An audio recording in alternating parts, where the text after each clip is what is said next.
All right, so good evening, everybody. Thanks for joining, or at least a couple. But I know more of you guys will be seeing this before our practical program. So I thought this would be a better way to do it so that we weren't taking people away for another night or wasting valuable time during the day that we could be doing practical stuff lecturing. So hopefully this is a decent way to do it. If you have questions and you're watching live, feel free to put it in the chat window. If you are watching this and then coming to one of our practical programs in the future, just jot down any questions that you have, any clarification that you need, and we will spend a couple minutes at the beginning going through that. So I'm Dan Gordon from Flash Fire. If you don't know me, with me is Alex Streikenwein.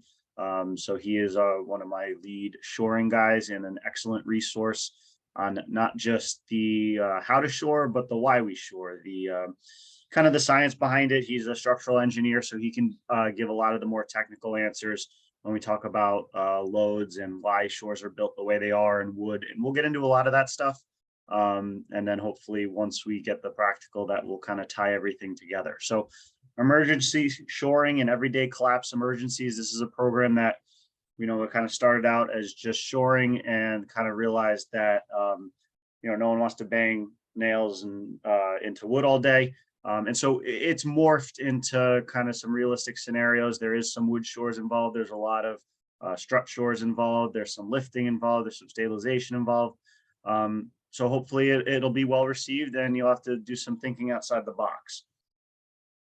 So we're going to talk about collapse terminology, causes and patterns of collapse, initial collapse operations, and we're really going to focus on trained or not trained. So even if you don't have a collapse, and I know the majority are not going to have, collapse resources on the first 2 units, and your collapse resources may be coming from an hour, half hour, 45 minutes or more away. So there's a lot that can still be done in the meantime. There's a lot that can save a life in that period of time. And so we'll talk about a lot of those initial response considerations. Too shore or not too shore. And that'll be a big discussion that we'll have. Just because we can do something doesn't mean we should do something. And a lot of times the extent of our shoring is to say yellow tape and wait for the building personnel. And so that will be something that we will talk about a decent amount as well. Shoring with struts, we'll talk a little bit about that, but obviously we'll be doing more of that hands-on. Shoring with wood, we'll talk about that a little bit, but obviously we'll be doing more of that hands-on. Lifting plans for basic entrapments, that will be more on the practical side, less on the classroom side. So when you talk about collapse training, again, we're doing a 2-hour presentation tonight, 1 day of practical coming up, so maybe 10 hours worth of instruction. This is up to an 80-hour program. And so obviously we're not going to touch on everything that's out there. And so it's important to realize that we're really just giving you the highlights, giving you the basics, the beginning of it. So there's awareness, operations, and technician levels as defined by NFPA 1670, transitioning to 2500. And then the other kind of avenue that deals with a lot of this stuff is FEMA and USAR. So the Department of Homeland Security Field Guide and the Army Corps of Engineers Field Operations Guide. That Field Operations Guide is something that we will have on hand, both in small version and larger version in the practical. And we'll talk a little bit about that tonight. Both of those are free online, so it's not anything you have to pay for. If you want them mailed to you, then you have to pay for them. So on the awareness level, and again, this is straight out of NFPA. This isn't anything that I'm making up myself. Recognize the need for a structural collapse response. These are some of the skills: site control and scene management, identifying types of collapse patterns and victim locations, verbal searches, removing readily accessible victims, using a search assessment marking system. To be honest with you, that's not something that we're going to go over in the class. You can find that in the Field Operations Guide. But that generally gets more advanced, even though it's on the awareness level of items. And obviously conducting recon of the structure and surrounding areas. On the operations side, and this is where a lot of our stuff is a lot of our practical is going to be focused on, operate at light frame, ordinary construction collapses. So we're going to be mostly talking about the car into, a regular type of private dwelling, a small commercial structure. We're not talking about surfside building collapse or anything of that type of event. operate at reinforced and unreinforced masonry construction, so a little bit more on the heavier duty front. But operations, you get into hasty primary, secondary search operations meant to locate victims. So that's obviously going to be something that we're going to do in the first few minutes if we think that there are victims. Assessing victims trapped in debris, and we'll talk about that not just on the medical concern side, but also trapped in debris. Is that debris now holding a load? We can't just necessarily move it or lift it, so that's something that needs to be considered. Performing extrication operations of victims. And then on the shore front, the ones that are highlighted in orange are the ones that we're going to be mostly performing on the practical front. So you can actually see when it comes into the operation level, I actually think a lot of these are more on the technician side. They're a little more advanced. So, there's a lot we can do on that operations level. This is where a lot of the practical portion is going to be focused on.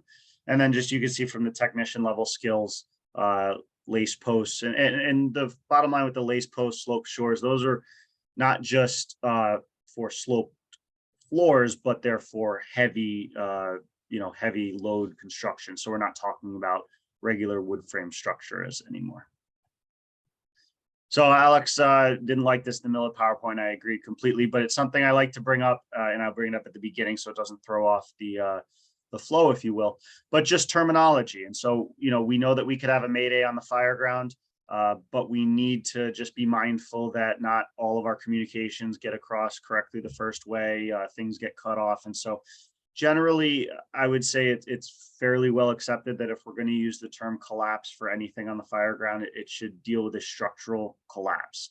So if I'm walking next to a fireman and he goes down, don't say, the fireman collapsed next to me, mayday, mayday, mayday, fireman collapsed. Because if fireman gets cut out and you just say collapsed, that could definitely lead to some sort of confusion and response. Not, you may be pulling everybody out because you heard collapsed when it was really just someone having I shouldn't say just someone having a heart attack, but someone having a heart attack. So just consider that terminology, firefighter down, firefighter injured, rather than firefighter collapsed.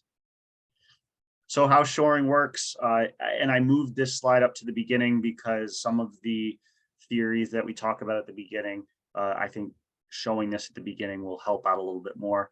But basically, we're going to have a header, and so I'm going to have this one slide in there, and then we're going to get on to some of the other stuff. But essentially, what we're trying to do is grab a header of some sort to collect the load from usually multiple load-bearing members above the column, which is going to transfer the load from the header, and then a sole we may or may not have, which is going to disperse that load in the bottom to multiple structural members below. And so as we go through some of the pictures, some of the scenarios, just kind of keep in mind, if we were going to shore this, and we're not going to get into nail patterns or anything like that yet, but just what would I need to collect and where would I need to distribute it? And so that's kind of why I put this slide at the beginning, just so if I talk about throwing a strut somewhere, or throwing a shore somewhere, it becomes a little bit more evident what I'm talking about there. So as I said, we're not looking to talk about major building collapses today. We're not talking about, obviously, things like the Oklahoma City bombing, 9/11, Surfside, those big ones. Our focus on this class, and I'll have a little bit on some initial responses even to big ones, but our initial focus, our main focus, is on the types of incidents that we're going to every day. And I will say every day. That doesn't mean that we have to do all the scenarios that we're going to do, on our practical day. But these pictures are incidents of in our state that have happened, and many of them recently. So these are not, crazy wild ideas. These are things that are happening every day throughout our state. So car versus building, tree onto a house. Every storm we get tree onto a house. 99% of the time we are fortunate that no one's trapped. And we almost never shore, and we'll talk about that. But these are incidents that we need to be prepared for, or I believe we need to be prepared for if they are worse. So a couple, just some, kind of numbers for you. Nationwide, approximately 100 car crashes into buildings every day, and about 50 deaths per year from trees falling on houses. And the one thing I'll point out about, during adverse weather conditions would obviously be that could be robbing some of our resources. So, where we may have a good response for a car into a building, an isolated incident, just think about if it's a hurricane a tornado or earthquake or something like that, and the tree falls on the house during that, we may have specialized resources that are tied up at other events. So just think about that as well. So these are the two guides that I was talking about. These are available online. I will put I will make sure that the link to these is posted on the YouTube video that I put up later. I don't have the link on this right now, but these are kind of the Bibles, if you will, for what we're looking to do. The one on the right is probably used, I would say, more in the field, if you will. The left one is a little bit more of a pre-plan guide, little more extensive, but both excellent resources that you can download for free, you can print out, or you can purchase. And we'll be getting into these a lot. So when we talk about, and I'll go into this a little bit, the field operations guide for the most part is going to give you all your shores, how to build them, step-by-step guides, load ratings. It'll give you size up cues, so you're looking at a building, be able to size it up. It'll give you the search assessment marking system, load calculations, a lot of those types of items. And so it's a good resource to have. And you'll see that we'll have a couple of these small ones during our practical, but for the majority of the shores that we're going to build, printed them out nice, big 8.5 by 11, laminated them. So it gives us that resource on scene to be able to use. And Alex, chime in anytime. Yeah, please go. Yeah, you know what? One of the other manuals that you and I had received at one of the classes that we had gone to, if you can, that doesn't really put it in front of you. Put it in front of your face. I'm serious. Put it in front. Yeah, there we go. Paratech. Paratech just recently came out with their technical rescue field guide. Brand new within Dan, the last 2 months. It's come out. You can actually get that from Paratech, and I'm guessing through Flash Fire Strategic Safety also. But I was flipping through it. It has a lot of information in it. Not as much as what the FOG manual has as far as shoring wise. This is broken down to many different topics. There's some rope stuff in there, some hazmat stuff in there. But when I got into the collapse and I started looking at it, one of the interesting things that I saw, and especially since the way that we've kind of tailor-made this class, is there's actually, I don't know why it's not working. Because you blurred your background, that's why it thinks that's the background. Stand by. Let me unblur the background.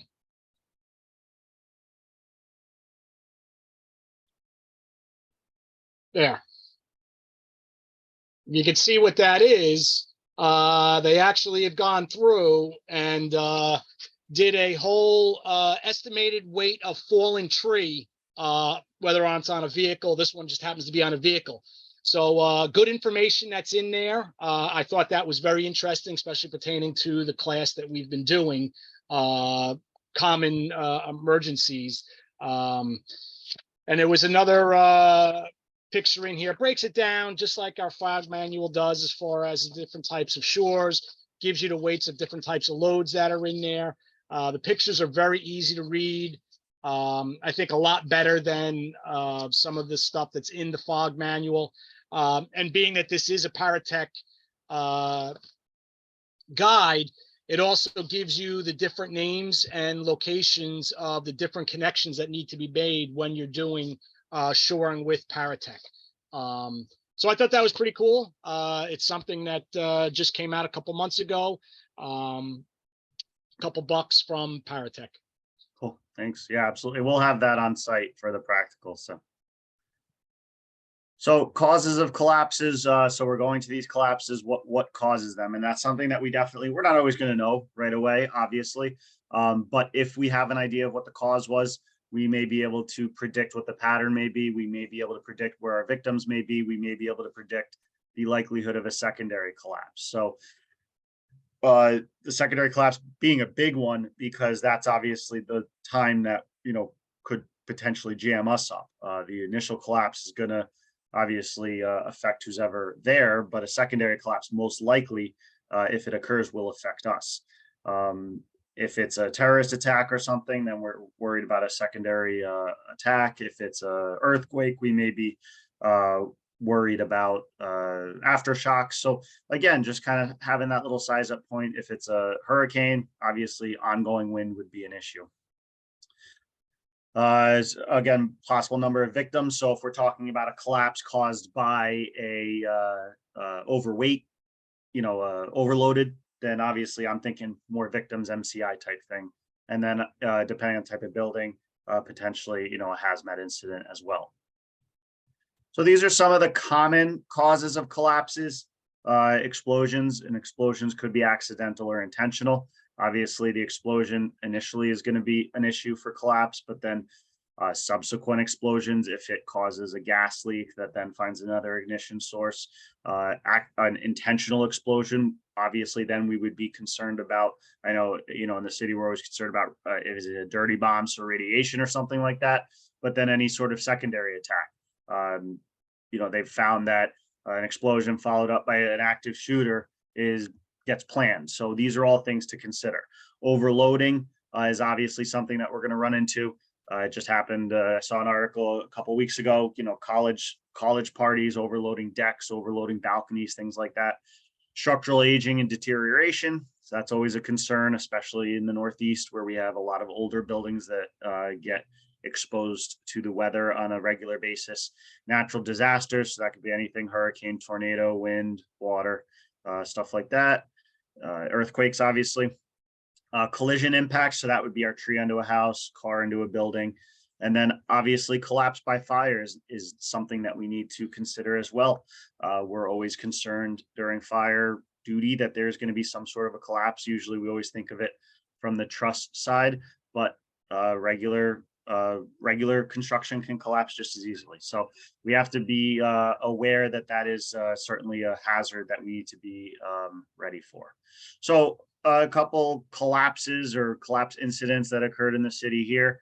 One on the left, one on the right. The one on the right is pretty straightforward. What happened? A bus went into a building.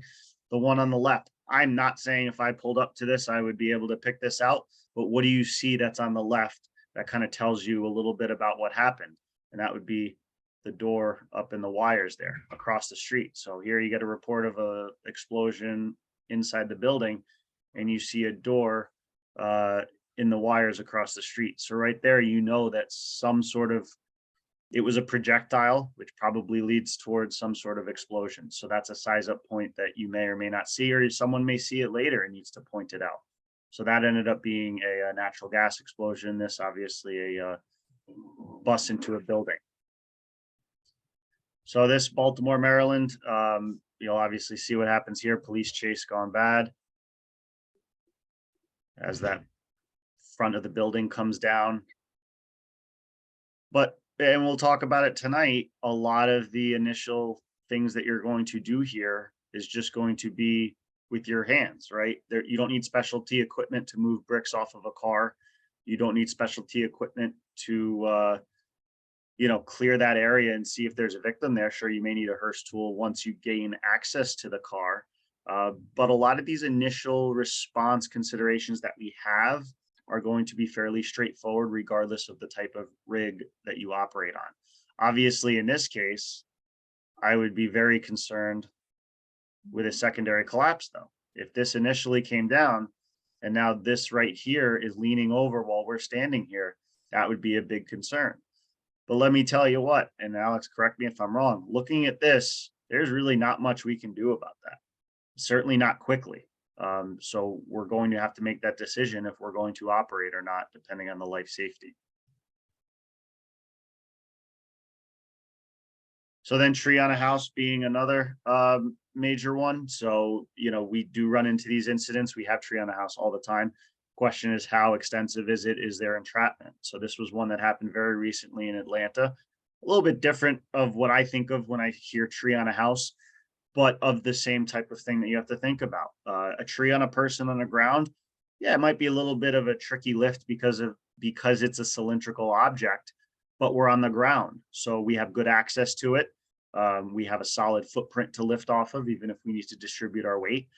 In this scenario, if I want to lift with airbags, if I want to lift with hydrofusions or something, I don't really have a good scenario to do that. And if I do that, I may need to worry about, am I going to blow my base plate through the roof? So a little bit more thought goes into what needs to go on below when we get up in the air like this. This was an incident in Southington, Connecticut, a couple months, maybe a year ago even. And you can see we're very close to, we basically broke through the baby chair there. The tree came through the house. There are some more pictures out there. I shouldn't put them in here, but the tree came through the house, through the ceiling, and broke the baby seat there. So if there's a baby there and the tree lands a couple inches to the right, you have a legitimate entrapment. And so these are the types of incidents that we're trying to be forward thinking of and be able to kind of come up with a scenario to train on them for. So overloading on the left, this was one of the college parties I was talking about. I believe it was in Columbus, Ohio, a couple months ago. You know, so probably nothing you need to shore, nothing you need to do anything crazy with, but a collapse that occurred from overloading. You may need to do some lifting under here, depending on how people are trapped. But those are all, once we take out shoring, that's all stuff that we have on the rig, right? Airbags, maybe a hydrofusion, maybe a strut, a bottle jack, whatever. Those are all items that we have on the rig. And so while we always think of our equipment being used for vehicle extrication, I think this is another avenue that it gets used fairly often, or could get used fairly often in. This is kind of a video of a video, so I apologize. I feel bad for this guy, but again, another overloading scenario. All right, and collapse. I don't know why I cut off there, but the whole deck collapses. So just bad luck for him. Oh, I'm sorry. I think this is the full video. Oh, maybe not. Sorry. So you can see the deck collapses there. So when we get into, we've talked about some of the types of causes. Now we need to discuss the collapse patterns. So when we talk about collapse patterns, we have to understand many collapses are going to have multiple patterns within them. So we are not just going to stand back and say, all right, this is just a V type collapse pattern or a pancake. There may be within there multiple types as we start getting into there. So why do we need to know the different types of collapse patterns? And, you know, normally in the class, I would ask, raise hands, but why do we need to know this? Because the voids are going to be the most likely areas where our live victims are going to be found. Also, the type of collapse pattern is going to dictate or help to dictate the likelihood of a secondary collapse. And so those are going to be the two main reasons that we really, again, nothing's going to look exactly like we see in books or in pictures or drawings, but trying to identify the types of collapse could help us. Voids can be created by a lot of different things. So yes, absolutely, load-bearing walls could create voids, but as you'll see here, furniture can create voids, refrigerators can create voids, appliances. So there's a lot of things in that when we talk about a little bit of tunneling and lifting and getting victims out, there's a lot of nuances that you have to make sure we're not just moving stuff, because a desk, I'm normally expecting to be able to move it by myself. If I try to move a desk and it's not moving and there's stuff onto it, you know, on top of it, I need to start considering that that may now be a load bearing desk, if you will. And if I move that, I could cause that secondary collapse. So some of the common collapse patterns, the lean-to, where you're going to have a void usually on one side between the load-bearing wall and wherever that collapse kind of ended on the ground. And so that's going to give you that one void on the side there. A V type is usually from overloading, but certainly if there was a load-bearing wall in the center and that wall was compromised for some reason, that could cause a V collapse pattern. But usually it's going to be from overloading. And so you'll probably have voids on either side here, as you can see. But also the other thing to consider is that while it won't be a true void, you'll probably, if it's overloading from victims or people, you'll probably have victims on the top here. And so you'll have three areas that you may have to really get two people. The pancake is going to be the least likely for secondary collapse because it does exactly that. It pancakes down. And there's also the least amount of survivable voids, because usually the voids in a pancake collapse are going to be on the smaller side and from appliances, desks, and things like that. Generally not going to find any load-bearing walls holding up your collapse at that point. The cantilever collapse is going to be our most dangerous for secondary collapse. As you'll see, it's supported on only one end.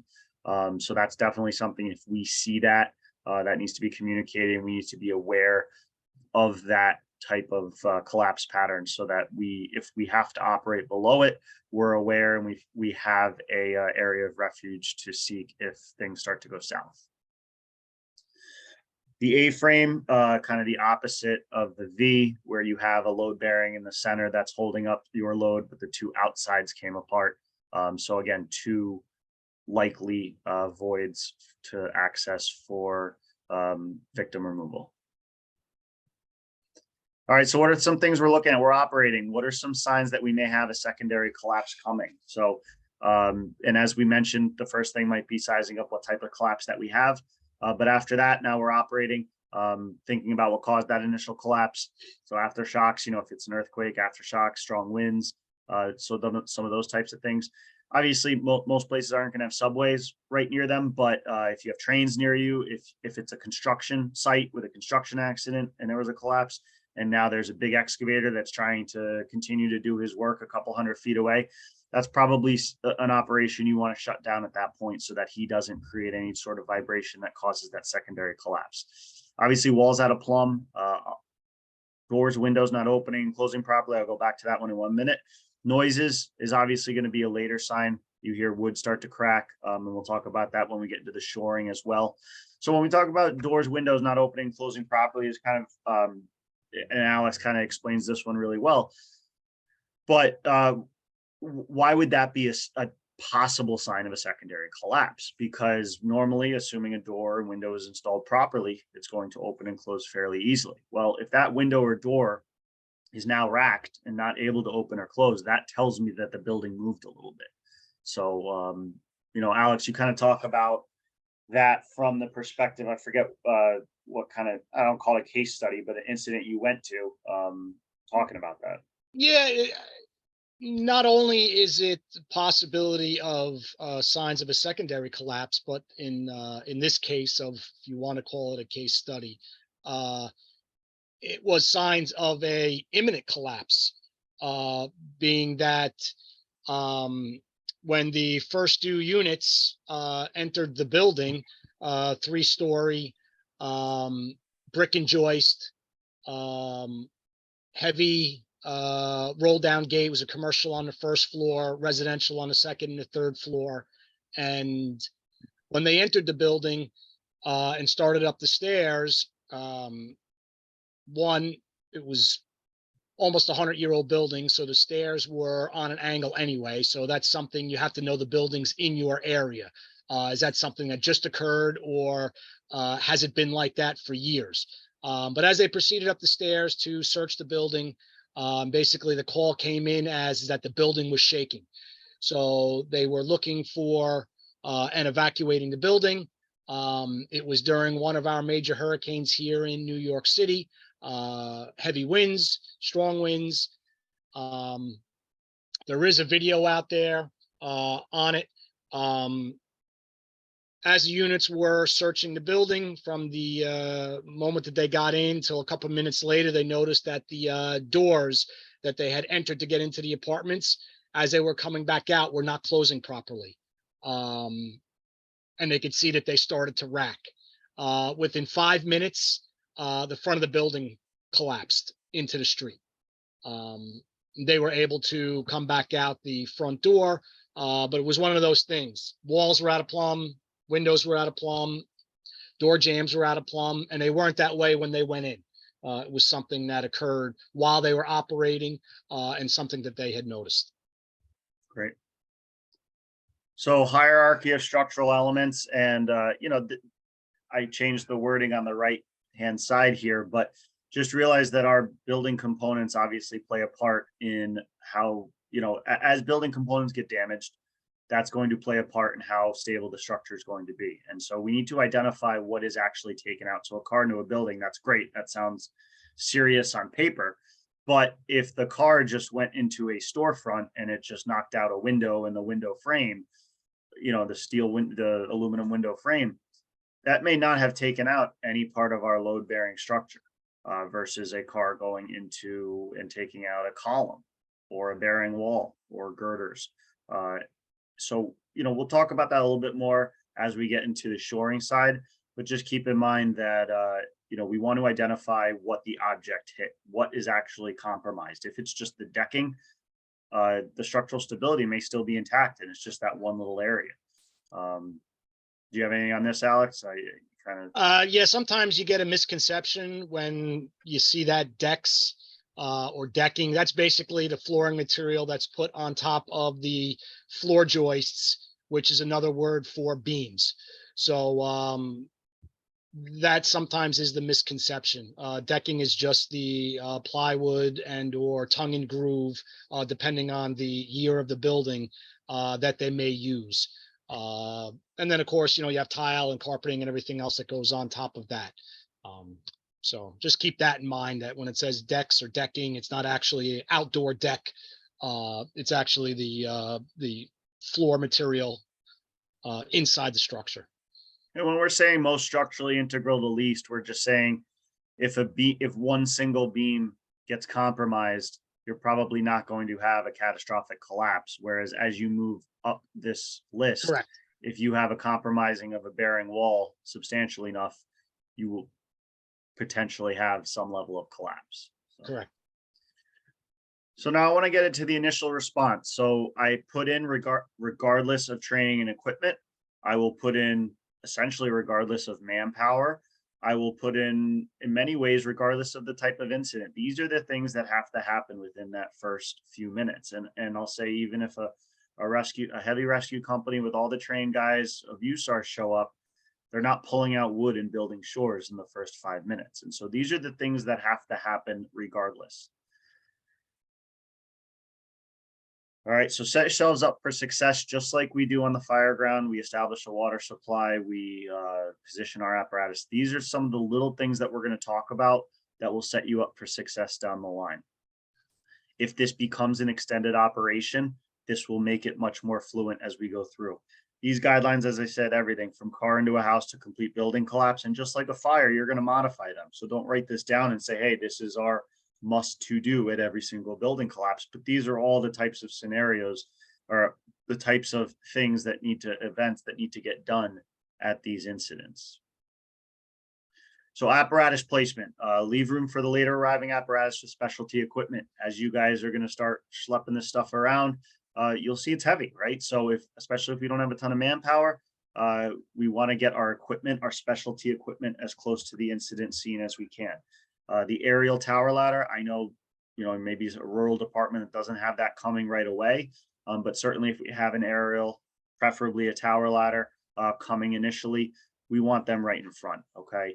Obviously out of a secondary collapse zone, but be able to give us a vantage point, be able to give us the ability for patient removal out of any sort of upper floor type situation that we have. So the 6-sided size up the coin term for everything, but just consider above and below as well, right? Below, especially if we have a compromised floor, we need to know what we're going to be shoring below there, or what's going on below there, and above as well, what kind of load do we have above us? If the second floor is compromised, well, how much of what do we have above us? So just make sure we're considering all avenues of that.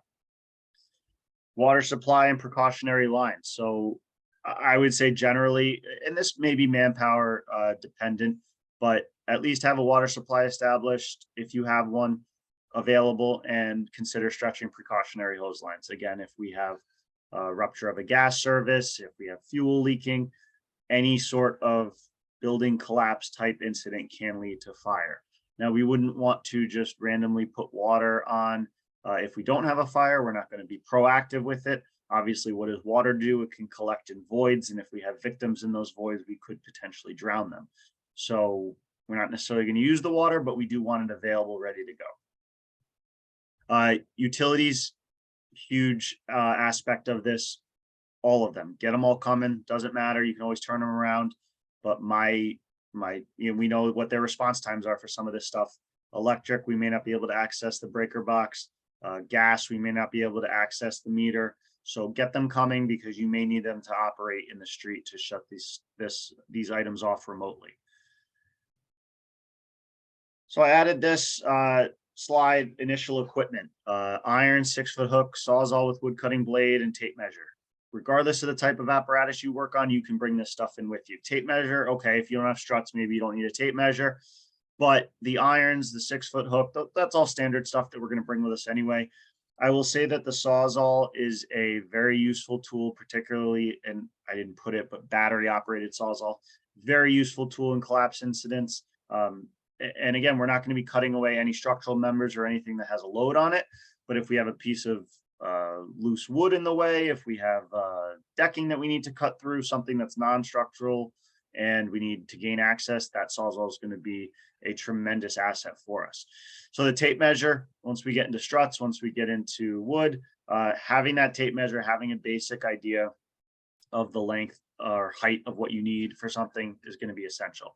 Now, if you don't have a tape measure, guess what? We brought a 6-foot hook. That's 6 foot. So at least I know, am I greater than 6 feet or less than 6 feet? Maybe we can, and we have the irons, 30-inch Halligan. So we can get away with a bunch there.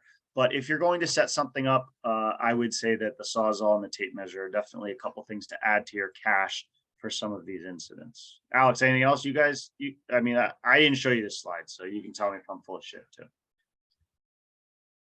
No, you're all good. That's everything that you would need on the initial size up when you get off the rig.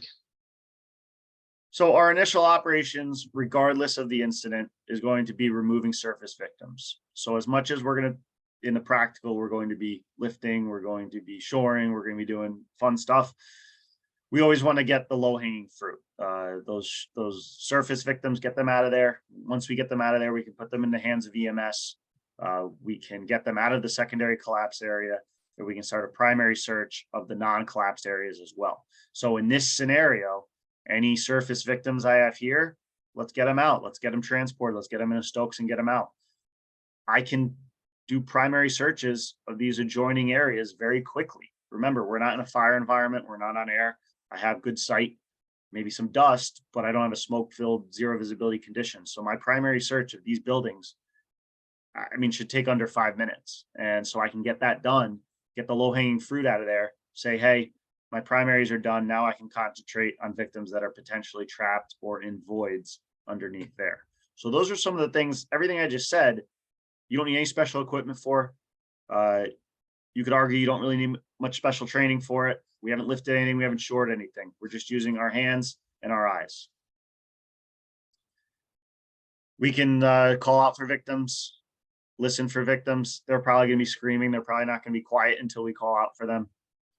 But just consider some of those things. So the thermal imager may be useful, probably not, but I've been asked about it, so I put it in here. So remember, the thermal imager is not going to see through solid objects. When we talk about a dust cloud, depending on how thick that dust is, it may not see through that. In reality, dust is a solid that's kind of dispersing. So if it's dispersed enough, maybe I will be able to see through, but probably not. Where the thermal imaging camera probably will help you is if there is a surface victim covered in dust. So it's not in the air, the dust has heated up to their skin temperature.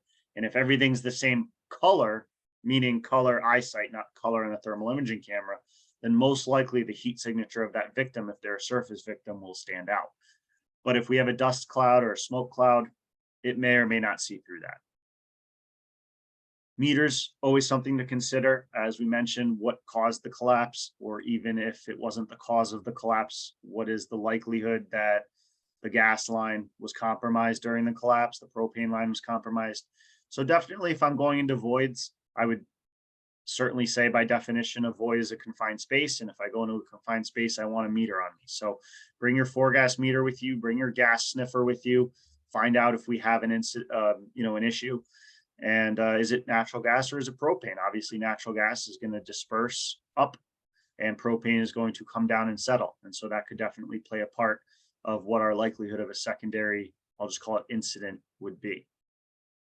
So entering the collapse, listen, in the end, I can say, unless you're collapse tech trained, you shouldn't be going into voids. But just like we operate on the fire ground in some areas to save a life, and we would be more aggressive when we have a known life hazard. I think it would be the same for a collapse. So I don't think our void searches should be random, meaning I'm not going to just say, hey, there's a void here, but the mother said everyone was out of the house. Let me go search in this void.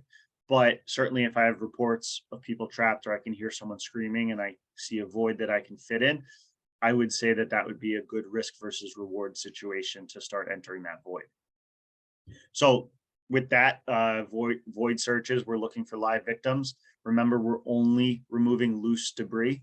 So this is where we bring that Sawzall in with us. If I have a 2x4 up on end, I'm not just going to cut it because it's in my way. I would need to shore before I remove that 2x4, because that could potentially be holding up a load. Now I may have something in there that's loose and large, so I use the Sawzall to cut that into smaller pieces to remove. But I just need to be cognizant of anything that I move, anything that I touch. Even if it normally does not hold a load, it may be holding a load now. So medical care, packaging of patients, not a medical class. I know we have a seminar out there on YouTube if you want to read about crush syndromes, crush injuries. Certainly, if I am going for a victim, I would say that one of the tools that I would want to keep with me, and maybe I'll add it to the beginning of that tool assignment, would be a tourniquet, because that would definitely be an essential piece if we have a bleeding issue of someone. But in this sense, we're talking about minimum stabilization, minimum packaging, and rapid removal. We're in a precarious position. We're probably in a small area. We're probably not able to put a ton of guys in there and spend a ton of time in there, and we're concerned about secondary collapses. So our goal is to get the victim out as quickly as possible. That said, certainly if they have a load on them and we need to do some sort of a lift, we need to be cognizant of what we're lifting off of, how that may change the structural stability. And when we talk about that gets more into the crush syndrome side of things, do we need to put a tourniquet on them first? Do we have the ability to have a medic access them first? You know, many fire departments run with medics. Many have good relationships with their EMS agencies, and then many don't. And so that's something that you need to consider. Can I get a medic in here? Maybe I want to get a medic in here to push some drugs before I start lifting something off of them. So too sure or not too sure? And this is really going to be the biggest question for a lot of our incidents, because yes, we all know if we have a life safety issue, we're going to go to work, right? We're going to do what we have to do. It's when we don't have that life safety issue, should we really be shoring? So generally, probably the answer is no. And you guys go to incidents every day of car into a building. There's no life hazard. The person got out, walked away, or we moved them out of the car. And now there's no more life hazard. Should we really be putting shores in that place for that car? So life safety would be the main purpose that we're shoring for. And that could be us or them. So they could be in a precarious position under debris, and we want to shore above them to make sure that they're not going to get trapped from a secondary collapse. Or we're operating and we want to shore to make sure that we don't get caught in a secondary collapse. Maybe grandma drove her car into a building and there's an overhang. She took out a column and there's an overhang or a deck above her. She's still in the car scared. We know we need to, it's not an extrication, but we need to bring her out of the car and move her out to EMS. We may throw in a quick Paratech shore right above that, a temporary shore, in order to remove her and ensure that we don't have a secondary collapse while we're doing that.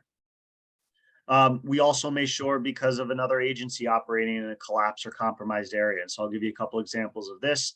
The Fahey fire or explosion a few years ago, there was no life hazard at that point. It was everyone was out of the structure, but it was a line of duty death, and it was going to be an ongoing investigation and most likely a criminal investigation. And so the decision, while there wasn't life safety at that time, we shored. I was not working, but they shored in order to be able to conduct an investigation and keep the other agencies safe. On the other note, I know Hamden recently had an incident. They had a fairly legitimate fire, and they shored in order to allow the fire marshals to conduct an ongoing investigation. So, life safety is going to be the most obvious one, but there are certainly other instances where we may shore in order to you know, But Danny, in yeah, the go. end, that is life safety. Absolutely. Our fire marshals going in there to do their investigation, especially on, a possible line of duty. For example, the Fahey fire here in New York City, or just a couple months ago, the fatal up in Buffalo, New York. We actually sent two of our structure specialists up there to assist them in gaining entry into the basement, showing them where to shore, what type of shores to build, so the fire marshals could get in there and find the cause and origin of what started that fire. So it does happen. It seems to be happening a little more frequent. So sometimes it's not a emergency as far as shoring, but in the end, it turns out to be a life safety for other people. Yeah, absolutely. So with that, why wouldn't we shore, right?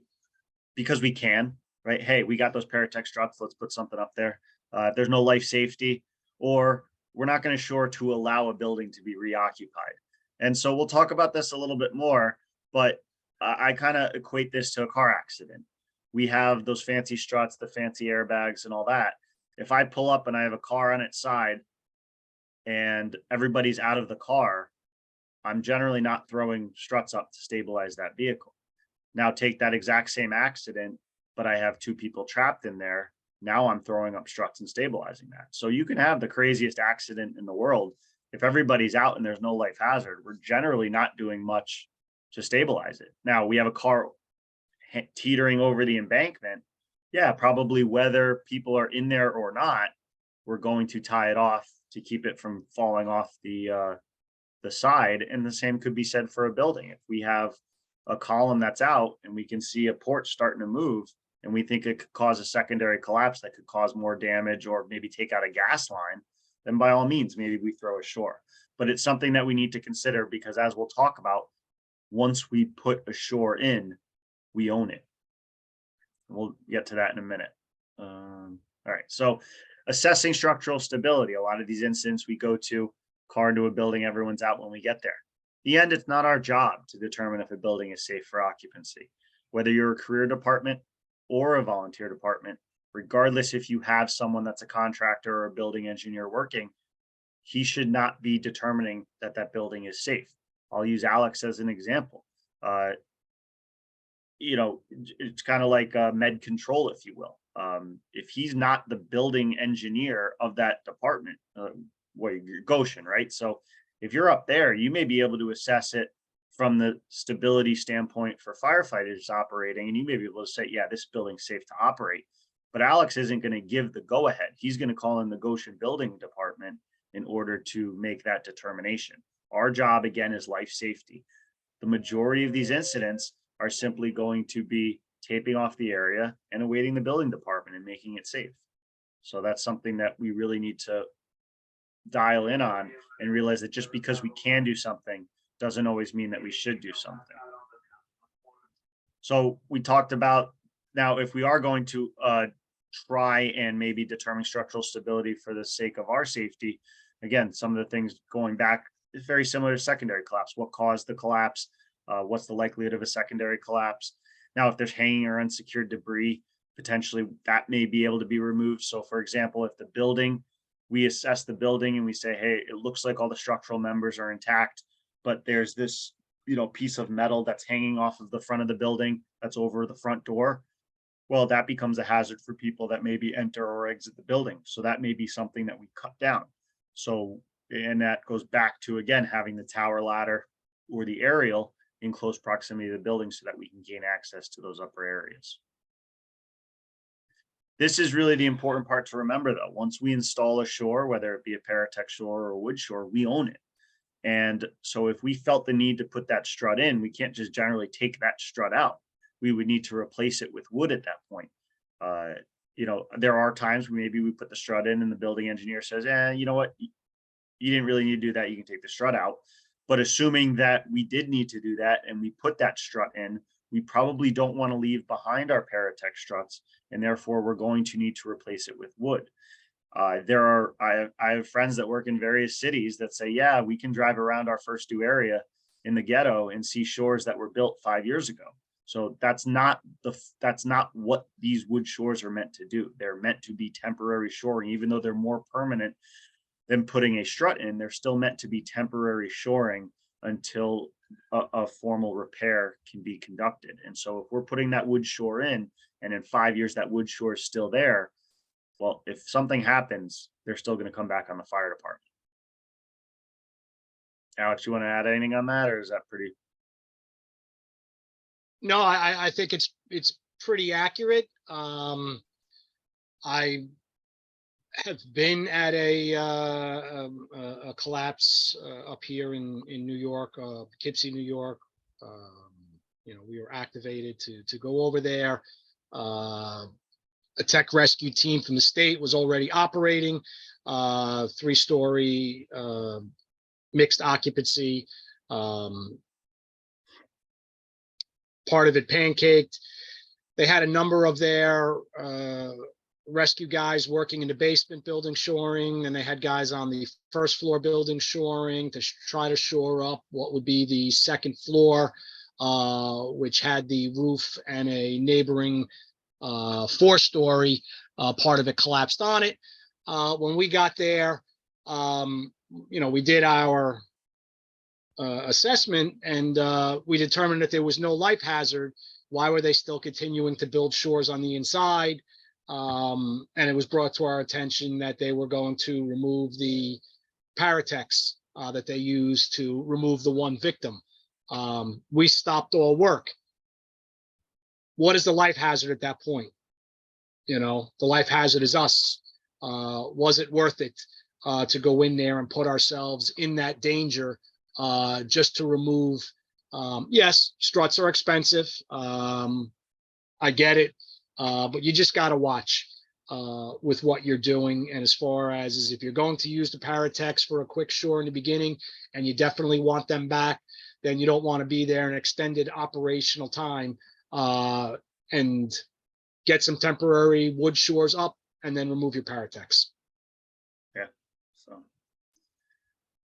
So how to shore, and when I say how to shore, this isn't where we're talking about nail patterns of wood, but we're going to shore from the outside to the inside. And that's fairly self-explanatory. Obviously, we don't want to go past an unsupported area to go install a shore and work our way out. We're not doing a primary search where maybe we're starting at the fire and working our way back.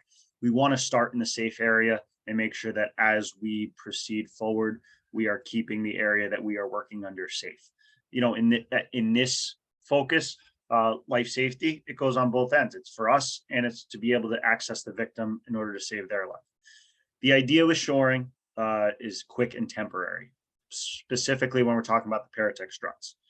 Again, going back to the patient packaging, if we build a fancy lace post around a victim, that's going to take a long time and use a lot of wood. And you know what? The victim probably doesn't have a long time. So depending on the scenario, although Alex has a good story from Haiti with that, but the bottom line is what we're talking about with this collapse class or this class, quick and to the point to get to the victim as quick as possible. We're going to be talking about spot shores for that, most likely with the Paratex struts, but we can follow up those spot shores with wood bracing as the incident progresses, wood and bracing as the incident progresses. That does two things. It frees up our Paratex struts if we're done with them, and it allows us to use them for other portions of that incident, depending on how the scenario or incident expands. Consider the need to shore below as well. We said that 6-sided approach. So if I'm on a ground floor with a slab, then that's one thing. But if I am shoring up a second floor, now the bottom of my shore is on the first floor joists or the ceiling joists of the basement. So now I need to consider that those joists are seeing extra load, and I may need to shore below me as well into the basement floor. So that's going to be something that eats up manpower very quickly. And that's going to be something that we're going to do extensively in the practical. Anytime we have to lift, we're going to have space underneath that we're going to need to shore up as well. And so that's going to be something that needs to be considered. So even if you have 3 guys on your rescue, 4 guys, well, you're going to eat up manpower quick, because now, hey, not only do we need to shore on the first floor, but we also need to shore in the basement as well. So this is straight out of the fog, just going through the different where we have to shore based on non-damaged floors. So you can kind of read this. I don't need to read through it, but just realize for our focus, we're generally looking at the wood frame structures, maybe steel. And when we talk about reinforced concrete, we're really, that's going beyond, not necessarily, well, yeah, beyond our capabilities, beyond our knowledge base. Certainly think about what you would need in order to shore 3 undamaged floors to support 1 floor, the amount of wood you would need, the amount of struts that you would need, and the amount of knowledge that you would need for load calculations and stuff. So really you have to consider, you have to be able to know when you're getting out of your element. Buildings under construction, obviously we know a lot of different things can come out of that. On the plus side, they probably don't have all of the stuff, furniture and things like that that a regular building has, but a building under construction, we just don't know where it is. We don't know where they left off that day. If the bracing's not up yet, that can change things fairly drastically. So, you know, a framed building is really only going to be strong in the vertical plane until they put that plywood on. It's not going to have that lateral stability to it. So that's definitely going to be something to consider. So shoring, again, is meant to be temporary for rescue purposes only. All of the shoring has been studied and approved by the Army Corps of Engineers. All shoring can be started with struts and followed up with wood, and left for contractors or building engineers to figure out the remedy. So we will talk about that a good amount as well. And Alex, when we get into the wood part, I'll let Alex take away and talk about the Army Corps of Engineers, the studying of the shores and stuff like that. It's very interesting. So we can divide our shores into wood and struts. And when we talk about vertical shoring, these are going to be the most most likely types of shores that are going to be built, or the types of shores out there. So a spot shore is going to be either a single T or that single strut. And as you can think about, that's really just going to be stable vertically. When you get into a class 1 wood shore, you're still talking about only 1 dimensional in the vertical, but now we're bracing it a little bit more, at least in the gusset area. When we get into 2-dimensional or class 2 wood shores, you are putting braces going left to right on the vertical columns. And so now you're getting into both vertical and lateral in one direction stability.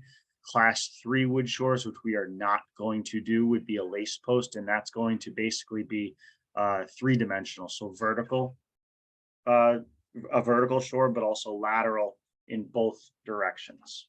So we'll have some pictures of that to kind of show you.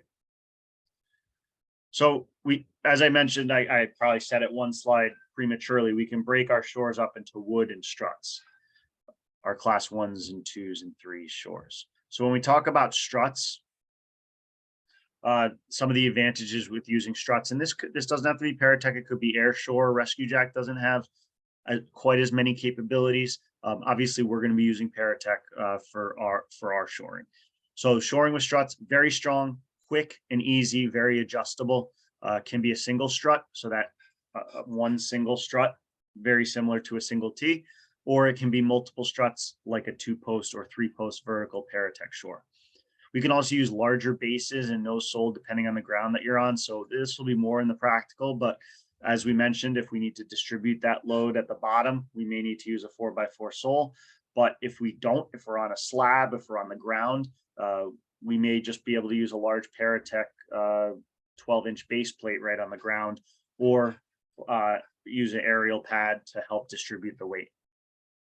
We can also use no header depending on what we're, so no 4x4 header depending on what we're pushing off of at the top. If we have a good solid beam and we need to only shore one area of it, or we're replacing a column that had a good solid point, we may just use one of the Paratech bases directly onto that load above us.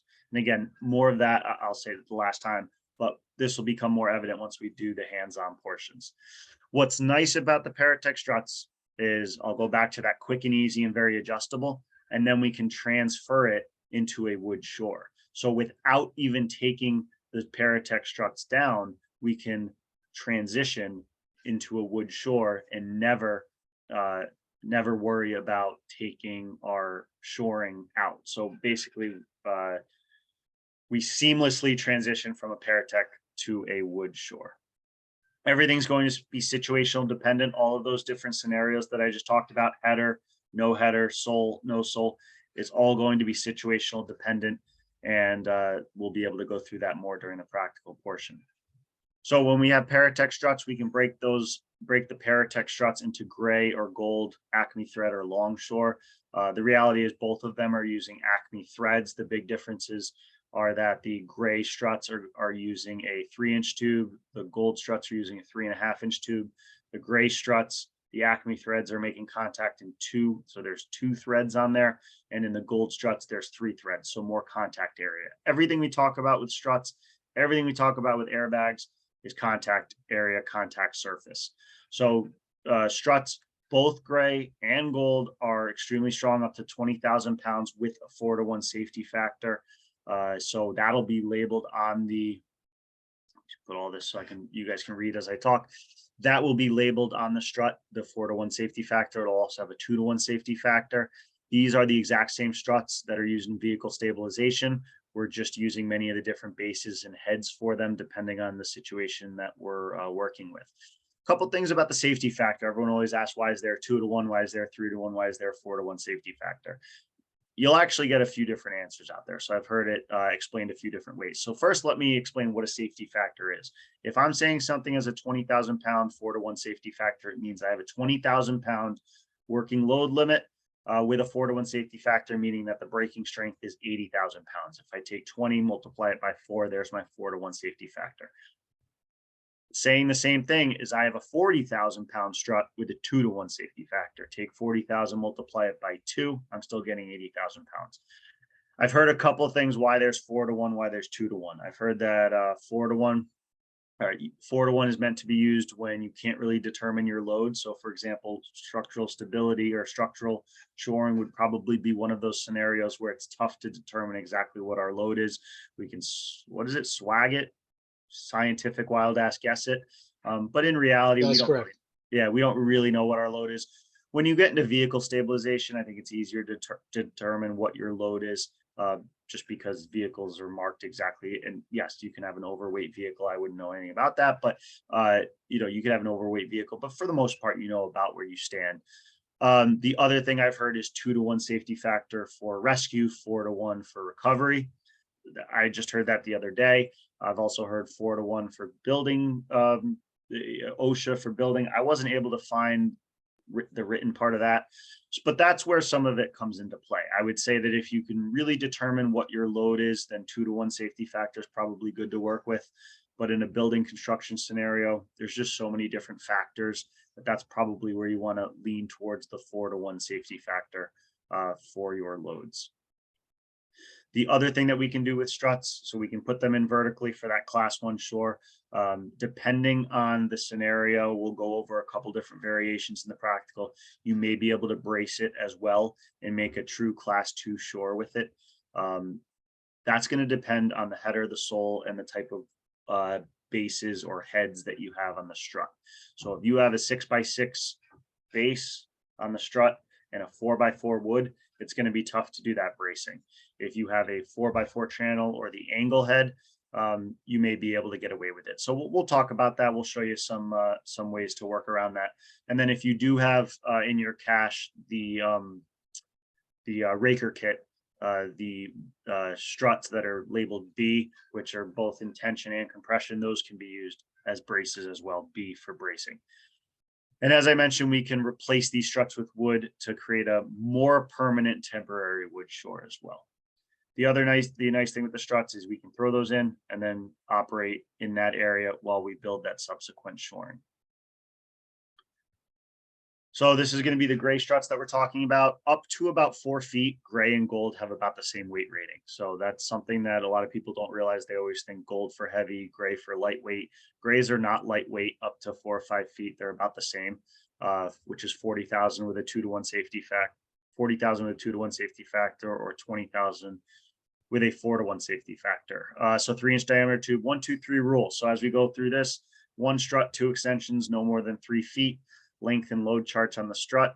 Most departments are going to have a highway. They buy what's called the highway kit, which is pictured here.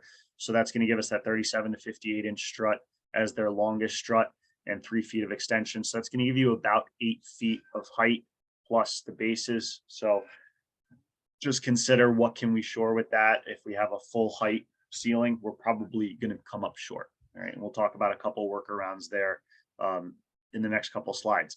Obviously, aside from purchasing new stuff. The Paratech Gold Longshore struts, usually just called the Gold struts, 3.5 inch diameter tube, 1 extension regardless of length. Paratech has said that they were actually working on testing multiple extensions together, and then COVID came. So there may be changes to that where you can do multiple extensions. But as of now, it's 1 extension for the Golds. I will say that they basically said if you get in a jam and you need another foot, you're probably not going to destroy it by putting a second extension on, but I certainly wouldn't. I'm not saying to do it, and I wouldn't post it on social media. Length and load chart, again, on the strut as well. What you're going to notice here is that we're going to get that 20,000 at 4-to-1 to a larger, a longer length. And so that's where we're going to get the advantage here from these struts. A little bit different in terms of the labeling on it. Some good, some I think it's a little bit better to be able to see what the strut is. So you'll see that the Gold might say 610 on it. That means that it is 6 feet to 10 feet. And then the extensions will be a 3-digit number like 235, and that indicates a 2-foot extension and a 3.5 inch tube. So it's a little bit easier to look at from a distance and see what you have. But most of us are around 6 feet anyway. So if the strut stands up right next to you, it's probably a 610. The 610 is definitely their go-to Gold strut. Most departments are going to have a complement of gray struts and then a 610 and maybe a 6-foot extension for that. They do make a 10-16 strut, which would be 10 feet to 16 feet. Just consider where you're going to put a 10-foot long strut. A lot of compartments don't have that ability. So air, they do have that air fitting on them. That's primarily for trench. However, there are avenues and reasons to use that in the structural collapse and vehicle stabilization scenarios, but we need to limit the amount of air that we're putting in there. So we only want to do a maximum of 50 PSI. If you have a regular airbag controller, then that's fine. You can just set your regulator to 50, 60 PSI or so. Just realize if you set it to 50, you're probably not going to get quite 50 in there. So maybe go a little bit higher on there, but just be aware that you don't put too much air in there. If you were to put 150 PSI in there, which is, the max of the airbags, you're going to get a couple thousand pounds of lift in there. I forget what the math was. It depends if it's a gray or a Gold strut. It's the same calculations as using airbags. It's just the surface area multiplied by 150. I didn't write it down, but it's in the like 1,500 pound range or so. So definitely enough lift that if you had something that you didn't want to lift, you could bring it up a little bit and have an issue. I'm kind of maybe getting ahead. Why are we even putting air in this? So if I have a 6-foot strut above me or 610 strut and I need to get it into position, I need to lengthen it. Depending on the scenario, I may be in a precarious position where I can't get enough energy or enough strength to lift it. I may have a long strut where it's heavy. I may not be able to get 2 people in there. If I have a 610 strut with a 6-foot extension on there, you may need 2 people to lift that while one spins the collar. And so putting the air in it allows us just enough air to extend that strut completely up against our material or up against the joist that we're trying, or whatever structural member we're trying to stabilize without having to actually put the effort in there. So it could be a 2-person operation where one person holds the strut, one person presses the button, and then once it's in position with the air, you just spin the collar up. And so it really cuts down on the amount of energy needed, the amount of strength needed, and the amount of personnel needed. As I mentioned, we're shoring, not lifting. So preferred to use at least 1 swivel base. If I put 2 rigid bases, I'll talk about that on the next page, I believe, the different bases. But if I put 2 rigid bases on each end, nothing's square. So I'm not going to have solid contact. And more of this will play into a part when we when we do the practical. We'll talk about securing with nails in the next slide as well. These are a couple recent incidents where Paratech struts were used. So you can see on the left, a car drove into a column for a balcony, porch, whatever you want to call it. So obviously we can't shore right where the car was. And so this department took a strut, looks like a 610 strut with an extension on it, and shored as close to that area as possible. In this case, they chose not to use a header. I don't think there was any need to. They only had one beam that they needed to shore, so they didn't need to capture multiple joists or multiple beams. And as you can see, they didn't use a sole because, again, you have a solid footing below you. The only thing that this doesn't allow you to do now, and I still would have done it this way if I do it tonight, but the only thing this doesn't allow you to do is readily replace this with a wood shore. So we'll talk about that as we get into it. But I'm saying this is how I would have done this as well. The picture on the right here is a few weeks ago at a fire. So a completely different scenario. Number one, what was our cause of collapse? Well, we never actually got to a collapse in this case. This was to prevent a collapse, but this was a fire, so we didn't have some of the other scenarios that we talked about, car into a building, tree on a house, things like that. But in this case, this was a middle floor, if I am not mistaken. So we did have to distribute our weight, not just above to grab multiple joists, and you can see the 4x4 header there. But we also had to ensure that we were going to be able to distribute our weight below. So that's why there's a 4x4 there. And in subsequent pictures, and I don't know if I have the pictures here, I didn't put them here. Maybe I should add them for the future. But in subsequent pictures, you see that they did replace the struts with wood. And so this makes it very easy to do because your header and your sole are already in place. I can just take my measurement for my 4x4, cut it to the length that I need to, which we'll talk about, and put it in right next to here. And then once my wedges are set, which again, we'll talk about, I can remove my struts and I've transitioned my load. Alternatively, if for some reason, maybe I didn't build it like this, or I wanted to replace it, I could take get my measurements here, build my wood shore outside there, bring it in, install it right next to this shore. And once that's set, then take this shore down. So there's two different ways to do it. And again, there's always going to be the hybrid variations depending on the scenario that you run into. Both of these worked. Both of these are completely different. In this case, you can also see these are 56 to 88 inch gray struts, and that's going to be the real big advantage. And it's one of the downsides of the highway kit, if you buy that, is it doesn't have the longer struts in there. So just something to be aware of. So we all know what the struts are. Now we got to talk about the bases, the heads, whatever you want to call them, and we'll kind of talk about that as we go through. Everything's called a base. So if you look through a catalog of the magazines, whatever, everything's called a base, regardless if it goes on the top or the bottom. So just be aware of that. This is going to be our 4x4 or 6x6 head that can go, and you'll see I mess it up all the time saying head. This will go on our 4x4 or 6x6. You'll see that there's holes in there, so we can put a nail in there just to lock it off so that it doesn't fall off. Obviously, once we get it in position, it's not going to fall off, but in the avenue of carrying it and moving it around, if you don't put a nail in there, a 4x4 will obviously fall out. Now, just keep in mind, if it's 10 feet in the air, if you're using a 610 strut and putting a 4x4 header above, the downside of putting a nail in there is if we're going to replace that strut, we're going to have to take it out. So we're going to have to get up 10 feet in the air. So just something to consider there. An angle base over here. This is going to be advantageous if we're using the 2 or 3 post Paratech vertical shore so that we can still get a brace on there across. This is our vehicle stabilization base, our 12-inch base plate. But as you'll see, this makes an excellent surface area for the bottom. So going back to this slide, if they did not have a 6x6 inch shoring base, this would make an excellent spot to use that 12-inch base plate down there. Most apartments are only going to buy 2 to 4 of these 6-inch base plates. So if you can get away with using a 12-inch base plate down there and saving your 6-inch heads for somewhere else, I think that's going to be a big advantage. This is going to be our swivel 6-inch base, and this is going to be our rigid 6-inch base. Both of them have nail holes as well, as you can see. So those can go under the 4x4 or the 6x6. Again, if I had both of these, I would probably want to use one rigid and one swivel. You can definitely use 2 swivels. Just keep in mind, if you have some rigid and some swivel, and you start using all swivels, you may end up to the point where you only have rigid, and then you might be putting yourself in a tough place. These work on all gray and gold struts, so you don't have to worry about that. If you have a mix of struts, these will all work interchangeably with everything. So spot shoring with struts. Again, what was our goals with spot shoring? Quick, easy, adjustable, minimal personnel. So this is a good go-to. And this would be, again, if I needed to throw a quick spot shore, I have a strut of whatever length I need to. I have my base plate for the bottom. I have my channel base for the top, and then I have my header.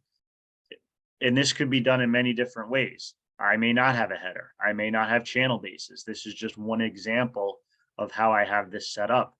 You can see in this case, I'm making the decision to put that 4x4 channel base, nail it in, just put a couple of quick nails in so I can get them out, so that as I'm maneuvering the strut attached to the channel base, the wood's not falling out on me, and I can push that right up into position nice and easy. And so this is what it looks like installed. In this case, I'm not sure if I'm grabbing two beams or not, but if I can, certainly by, if I built this to code, this is going to be my 36-inch 4x4 header. That should be able to grab two joists or two beams at that point. In this case, I have a solid ground, so I'm not putting a sole in. You can see that swivel comes into play here to make sure that my header is contacting nice and evenly there. In this case, and I would say generally with structural shoring, we're going to want the threads down.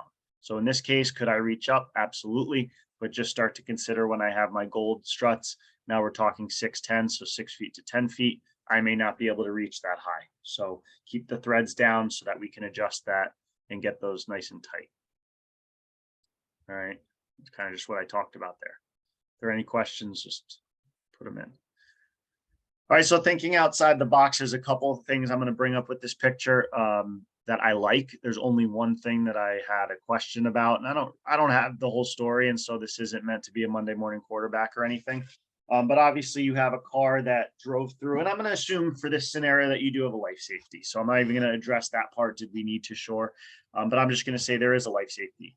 Person's in there, couldn't get out. Maybe it's not an extrication, but we are potentially worried about this decking, this balcony above collapsing down on them. So departments say we don't have shoring heads.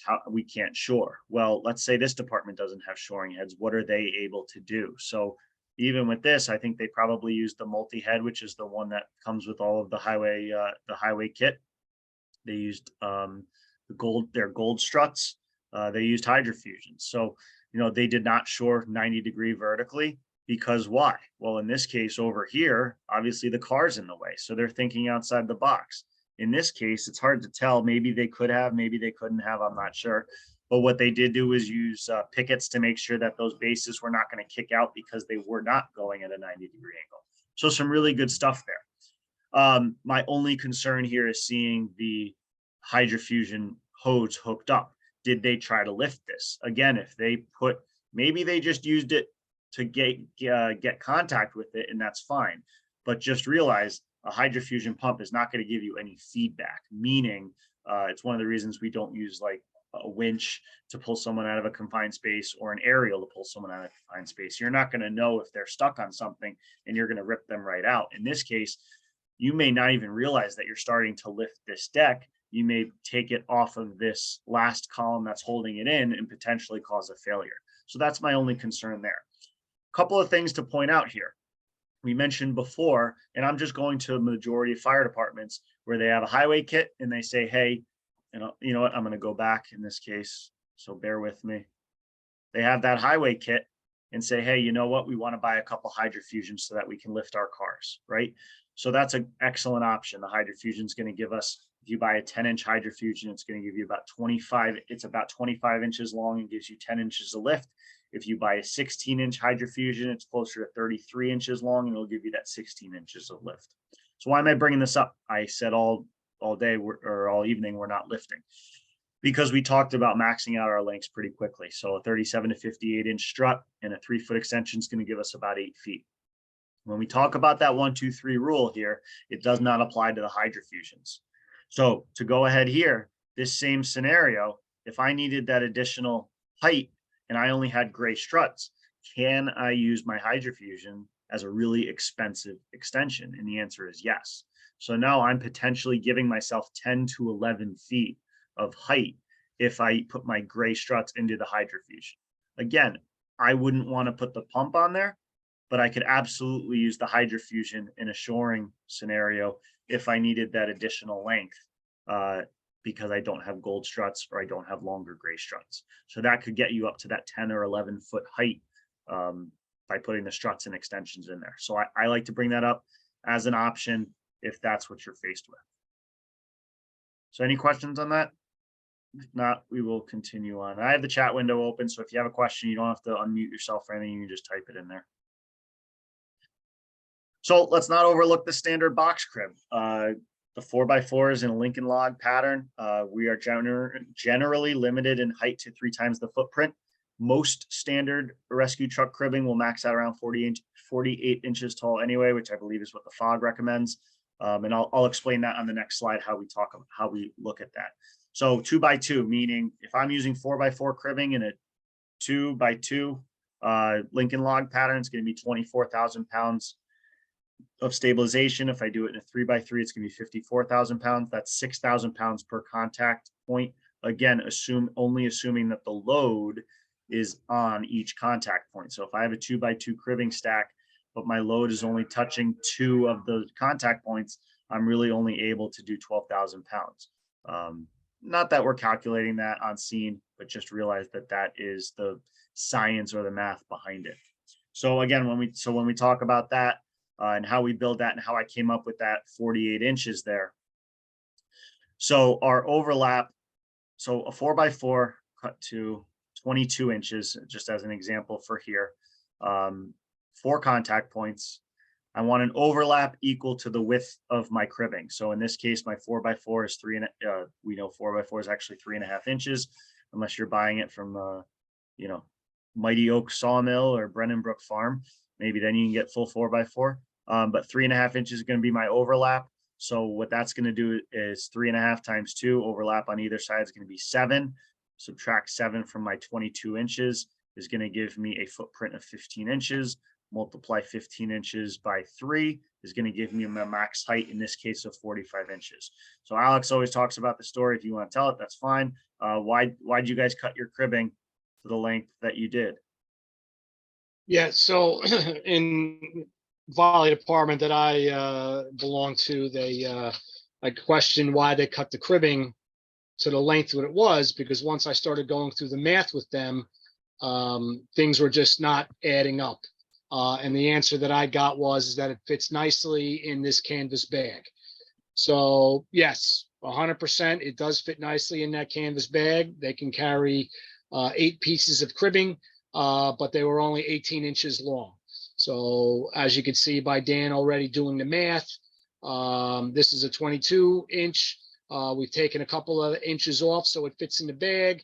Our max height is going to be much less than that 45 inches. So ideally, 24 inches is what you want.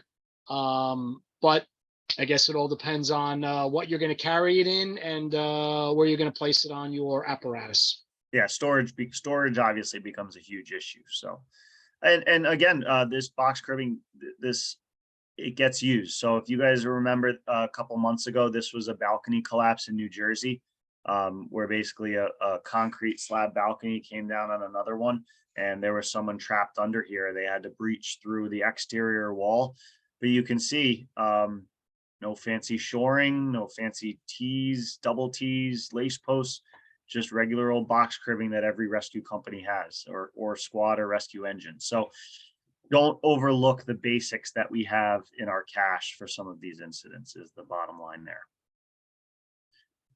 So we're not really going to build this in the practical. I will just show it to you here because we really don't use it anymore. This is basically what we are doing with a single strut when we either use a header and a sole or we don't. But if you run out of struts, if you run out of height, if you really need to, you can build a single T shore. This is that class 1 shore, so there's really no lateral stability whatsoever. And there are times where you do this, but for the most part, this is going to be what we do a strut with. So envision this center part, this center column being a strut, and we'll talk about that later, how we transition that to other items.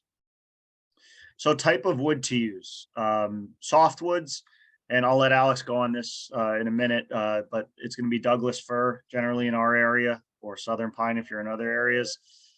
These species and moisture contents have been tested by the Army Corps of Engineers, and it generally 4x4 or 6x6s for headers, posts, and soles. We're going to be using 4x4. We're not going to have any 6x6s there. Plywood, gussets, OSB can be used in dry areas. We're generally going to be using 1/2-inch plywood or 1/2-inch OSB on training day, and then 2x4s or 2x6s for cross bracing. So I'd like to, I'll come on to this slide, and what I'll do is, Alex, I'll let you kind of take over on how the Army Corps of Engineers works, the wood that they test, why we're using these woods, and then go from there. So. All right, so this question L2 here is right out of the Army Corps of Engineers, USAR field guide. And basically, every year, the Army Corps of Engineers and the FEMA USAR structure specialists have a 1-week class out in California. During that class, what we do is that we test all the shores that are in the FOG manual. And when the FEMA system started, and it was after 1989, after the Loma Prieta earthquake, a lot of our shoring knowledge came from that. Theoretically, our shores are designed with pristine lumber, meaning that Douglas fir or the southern pine, a specific growth pattern that's in it, whether it's new growth or old growth, specific moisture content to it, no knots, no checks, everything like that. And when they tested everything, what they found and came up with a design load. So what they determined that a 8-foot 4x4 was good for 4,000 pounds. And they started to build the shores and then test the shores. And what they were finding is that after building a lace post, which is basically two post or 2 vertical shores laced together, each post is 4,000 pounds times, excuse me. Yes. 8,000 pounds times 4 gives you your 32,000 pounds. So that's the theoretical engineer math behind it. Once they started testing it, they found that it was failing at well over 96 to 120,000 pounds. Significant safety factors built into that. So over the years of them testing this out there, someone came up with the bright idea and asked, being that we're testing it with pristine wood, do we get that in the field? Meaning, can we go to a Home Depot, a Menards, a Lowe's, an 84 Lumber, and pick up this specific wood? And the answer basically came down to no, we can't. So what they decided to do is build these shores now with lumber right off the rack of Home Depot, Lowe's, 84 Lumber, and even going so far as to use treated wood. I mean, you can see that that's what this slide is up there now about. And what they were finding is that even using the treated wood, dried out wood, wood with checks in it, wood with knots in it, it was still well over, or the shores were being tested and failing well over what the design load was. So that was a big thing, and it's still done today. They have another class this year out in, I think it's well, it was supposed to be in May and they canceled it. But every May they go out there to California, they test the shores, they do the design calcs, and then they decide to whether they're going to update the fog manual or not. Dan spoke about being able to get the fog manual online. If you go to, and he'll put the link up later on, if you go to disasterengineer.org and you go to the library section, you can actually get the entire fog manual and print it out yourself. That's the most latest and updated.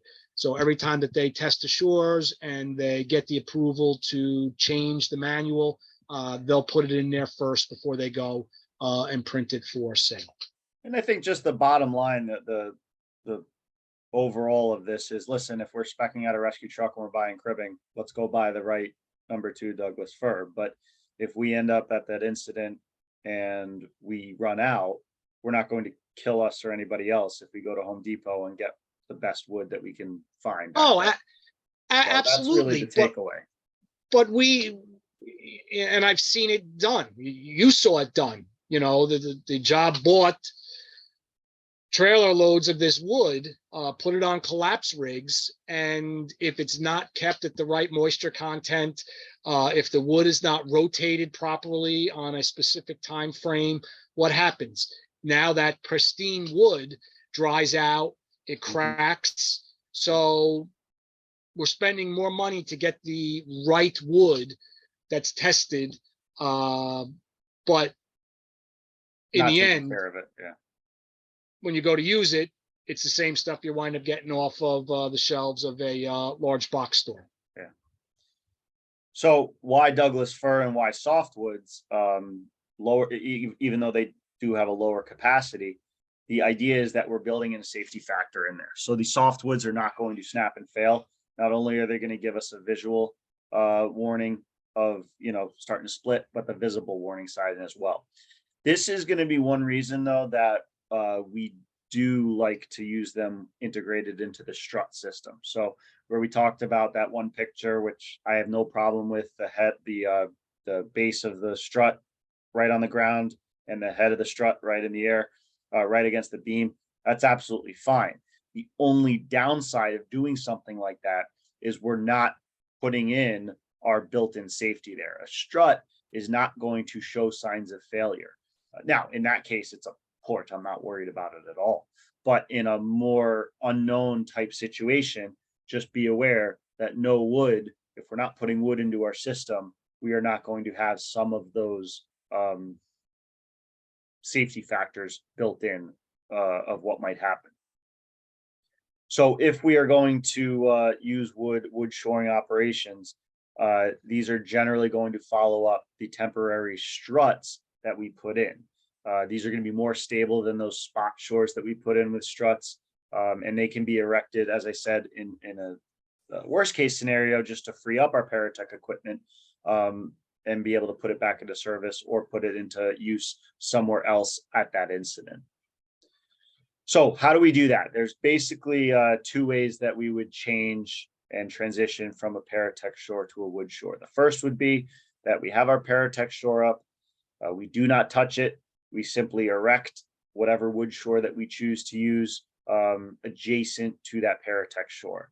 That might be if we didn't use those headers or soles, so they're not in place already, or maybe we put our struts maybe in not the best area in order to erect a wood shore. The other one would be to erect the wood shore. The other scenario would be to erect the wood shore within or within the Paratech shore, meaning I threw a Paratech strut using a 4x4 sole and a 4x4 header. I am going to continue using those soles and header, that sole and header, and simply replace or put the columns of the 4x4 adjacent to the Paratech struts. And then once those are set with the wedges, remove this Paratech strut. If we're going to do that, it just requires some pre-plan in the sense that when we put that Paratech strut up, we need to be aware of where we're putting it to make sure that we're not putting it where that 4x4 column needs to go later. So this is 2 examples of that. On the right, I believe they're transitioning from a 610 strut single to a double T shore, and on the left, we're going from we're replacing. So we put a gray strut spanning a couple joists, and now we're putting a 2-post vertical shore adjacent to that. So a couple Yeah, of different that picture on the variations. left, Dan, was was actually a 2-post Paratech. Paratech, Yep. and then we were replacing it with wood. Yeah. So all right. So in this case, you can use 2 Paratech struts and then replace both with columns. So again, a lot of different ways to do it. And as we'll get into, it's all spelled out for you in the FOG manual. All of it. So shore prep, remove compressive materials so that we shore directly against the floor and joists. Meaning if we have carpet below, we have sheetrock above, we generally don't want our headers or our struts pressing on those because that will compress. So remove that out there. That's where that 6-foot hook comes in. That's where that Halligan comes in. Remove that material and allow us to shore directly against what we need to shore, directly against our load bearing materials above. If we're going down into soft ground, just like we do with aerials, outriggers, we want an 18 by 18 inch platform that can either be 2 by 6 by 18s or 2 by 6s in 3 next to each other, or 2 layers of 18 by 18 inch 3/4 ply, as you can see down there. By all means, an aerial outrigger may be a good option for a temporary weight distribution as well. So, maybe we don't have this wood on the rig, but we want to throw a strut into a soft area. We have an aerial there. By all means, use the outrigger pad. Anytime we're going to be building with wood shores, we want to build as much of it outside the collapsed area as possible. But one thing we really need to consider there is where we're bringing it into. And so if it's going to be a tight area, we need to make sure that if we're building a 2-post vertical shore outside of the collapsed area, make sure that it's going to fit and get us into the collapsed area. So with that, we need somewhere to operate on the outside. And so a cutting station is, and this has a fancy name to it. You'll see in the FOG manual and in a couple slides, it's got a fancy layout to it. But this could be as simple as a couple sawhorses and a 4x4 put up. It doesn't need to be a big intricate thing. If I am just doing a double T, I don't need to set up an entire cutting station. That said, this is what a full cutting station would probably consist of. It's 100% going to be outside of the collapsed area. So it's going to be in I don't know, I'd probably even call it the cold zone, maybe warm zone, but we're outside of a secondary collapse area as well. We need adequate lighting, minimal trip hazards. We need electricity generally, although these days a lot of things run on batteries. Sawhorses, tape measure, speed square, marker pencils, clamps, ear eye protection, apron can be very helpful. And then the right saw. And so this becomes, we want to use a 10 1/4 inch circular saw for our 4x4s because that's going to give us a single cut through a 4x4. A beam saw, which is on the right here, basically adapts to a circular saw, is going to be good for a 6x6. Now, can we use a chainsaw? Can we use a sawzall? For the headers and the soles? Absolutely. There's really no issue with that. The problem with a chainsaw just becomes there's a very wide kerf on there. And so if we are using it to cut the columns of a 4x4, I'm sure there are people that will do it perfectly well. The problem is you may cut it too short or too long, depending. And we'll talk about that when we get into the wedges. This is what happens if you use a 7 1/4 inch circular saw. Again, I'm sure if you're a carpenter, you're going to look at this and be like, I could make that cut no problem. And that's probably true. But this would be the issue of using a 7 1/4 inch circular saw, having to make 2 cuts and then not having a clean cut through there. And when we go to set this 4x4 as our column, we would have the issue of it not having a complete surface area. Would this be fine for a header or a sole? Absolutely, because the ends are not we're not worried about surface contact at the ends in that case. So this would be the full cutting table, which we are not going to build, but just be aware that it's out there. And it basically uses plywood and then 2x4s down the center to be able to send down your 4x4s, 2x4s, and 6x6s. All right. wedge template. We will have this on site, but we're gonna do a little different. We're gonna have most of the wedges pre-cut, so we shouldn't need this. But every firehouse should have one of these hanging out if you have a collapse team, and probably on the rig if you have a dedicated collapse rig. But we're not cutting wedges on the scene of an incident, right? We should have our box of wedges ready to go. We should have the majority of our gussets ready to go. So there's a lot of things, and we'll talk about that can be pre-cut, preset, so that when we're on scene, we really only need to cut a few different things, which is usually going to be our columns and maybe our headers or shores.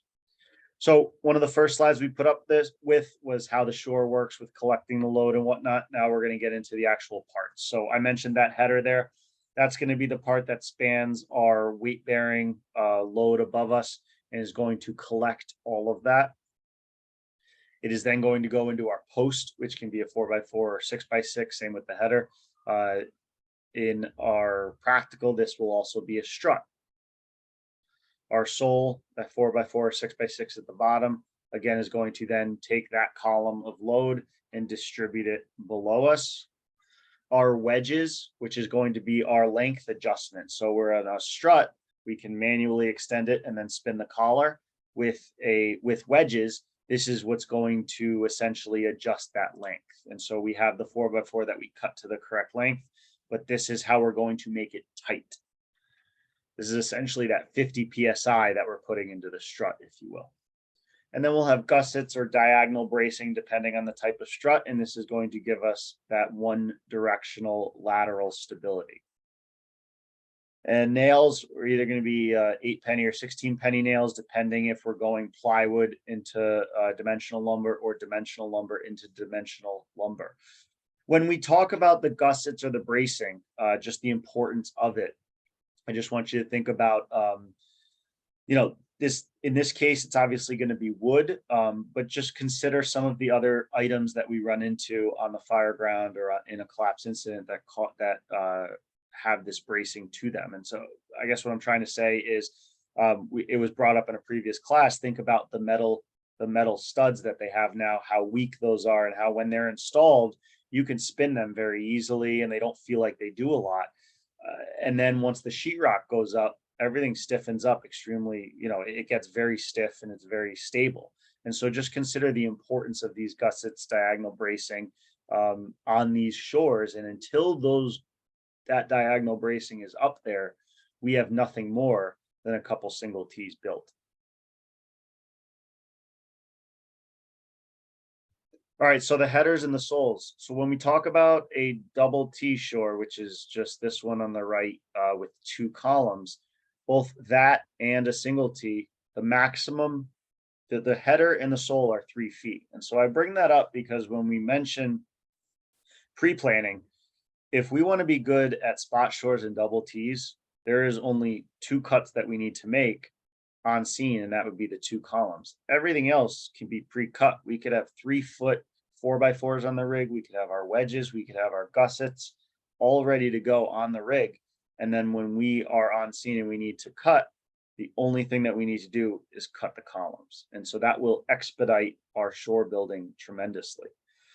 On a 2, 3, 4, or 5 post vertical shore, and obviously I'm saying it, but when I say a 2-post vertical shore, it's a vertical shore that has 2 posts.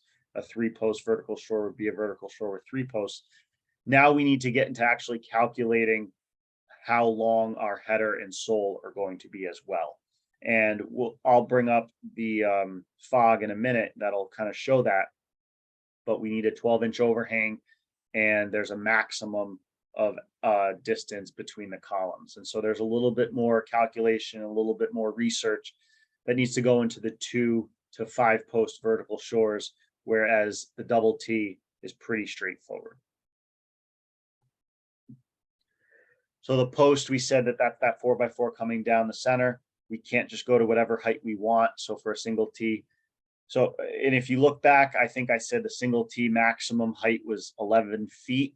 Again, remember that in this case, I'm saying 10 foot 3 inches because we've taken out the height of the header and the sole. Okay, so our maximum cut height for a single T would be 10 foot 3 inches, but the overall height would be 11 or 12. max 11 feet, I believe. Max 12-foot height for a double T, and 2 to 5 post vertical shore using 4x4. So again, we can't build a 16-foot 5-post vertical shore. All right, we need to make sure that we're staying within the parameters. You don't need to memorize this. I don't have this memorized. It's all in the FOG manual. So spacing 18 to 24 inch out to out for the posts of that double T, and the 2 to 5 post vertical shore, maximum 4 feet on center for posts. So that's going to come into that calculation. How wide does this overall shore need to be? How many joists do I need to span based on that? And having a maximum of 4 feet on center for the posts, how many posts do I need? Knowing that I also need a 12-inch overhang. So there's going to be some calculation. And this is going to be like a hazmat huddle. It doesn't need to be one person that gets said to do this. It can be a group effort. And this is where, as you can see, what do I need in order to do this? I need to be standing probably underneath where my collapsed area is to get some measurements. And so that's where that spot shoring with the Paratech struts comes into play, so that we can temporarily shore that above us so that we can operate in there, get our measurements, and then go build our shores. Dan, just for them to realize that, you know, to determine whether you're going to build a 2-post vertical, 3-post, or 4-post, you know, that's basically dealing with the loads that they need to carry. Mhm. You know, once you get over a certain load, then your 4x4 header may need to be increased to a 4x6 header. Again, depending on the load, you may need to go with all 6x6s. So now you're really getting into engineered design shoring. You know, I think most of the stuff that we've designed for this class is based off of, you know, a Wood single and T, a double ordinary T. frame. Yeah. What was that? Wood and ordinary frame construction, and Wood and yes. ordinary frame construction. Yeah. You know, I mean, yes, the load that a Paratech can hold obviously is much greater than a single or a double T. So there's a large safety factor in that. But, you know, once you get into start figuring out that you're going to need 3, 4, and 5 post vertical shores, you're holding up a lot of load and spanning a great distance. Mm-hmm. Absolutely. So we mentioned the sole, it's going to match the header generally. And again, if we're on soft ground, we just need to pad it out. We need to make sure that we're distributing it and not sinking down into it. Okay. So the wedges, this is like the make or break time, because we took our measurements, we cut that column, that post, and now we need to set the wedges. And so obviously we'll go over how to set the wedges in person, but essentially what you're doing is taking up the gap between the bottom of the column and the sole here. So generally it's going to be done with one person using a framing hammer in each hand and hitting the wedges opposite each other in order to set them. And as you can see, what would cause an overdriven or an underdriven wedge would be either a bad measurement or a bad cut. So if we have an overdriven wedge where the wedges overlap too much, that's going to be caused by a post that was cut too short. And if we have an underdriven wedge where we have that gap indicated there, so we're not going to have full surface contact, that's going to be indicated of a 4x4 that was cut too long. And so that's just some of the things that we need to look for. As you can see here too, we want a minimum of 1 inch when we set those wedges, but we want to make sure that they're completely overlapped so that there's full contact area. And then at the end, we're going to put a nail in order to ensure that those don't move or come out. The other thing to keep in mind here is that the wedges, and I realize in training this may not happen because wedges get swapped out, but when we cut a set of wedges, those wedges should stay together, because when you cut that, they will marry up perfectly. So then if I take another wedge and bring it over, they may not marry up perfectly. So if we do cut our wedges ahead of time, generally good practice to put a piece of tape on them, put a rubber band on them, whatever, and make sure that those two wedges stay together. So the gussets are a type of bracing, and the next one we'll talk about bracing, but gussets are basically plywood that are cut either as half gussets, single gussets, or double gussets. And so as you can see here, a double T, depending on the height of the double T, will be dependent on how many double gussets we have. Once we go above a certain height, we have to add this second gusset in there for lateral bracing. And you can see exactly what the sizes of the gussets are. And again, these should be pre-cut and put in your milk crate, your box, whatever the case may be, so that you don't have to cut plywood on the seam. So bracing, this will have to be cut on the seam because this will be dependent on the shore that you build and how wide it is. So you will have, 2x4s or 2x6s or 2x8s on the rig, but you'll have to actually take a measurement and cut them on the scene of the incident after the shore is built. Just realize that if you take out these braces, this is nothing more than a class 2 shore. Class 1 shore. You have no lateral bracing there. So until you actually get that bracing on there, you're just supporting things vertically. And just in case it comes up in class, a 3 to 5 post vertical shore. I kept saying that over in the fog. They saw the 3 post vertical shore and were looking for the 5 post. 3 to 5 is all on the same page, and so it's just dependent on the weight and how much distance you need to span, but it's all the same shore. And so they were throwing a little bit of loop when in the training at one station we did a 3 post and then we went to do a 4 post or vice versa, and they're saying we didn't learn that yet. It's all the same and it's all written for you directly in the fog. All right, and you can see a lot of these 3, 5 post verticals are going to have a combination of bracing and gussets. And so on the back side, where the bracing doesn't hit, you're going to have gussets, and on the front side where the bracing does hit, you don't need gussets, obviously. So the nail patterns, we will not be killing these, otherwise we'll be nailing all day. And this will be specified in the manual where you need the 5 nail, 8 nail, 11 or 14 nail pattern.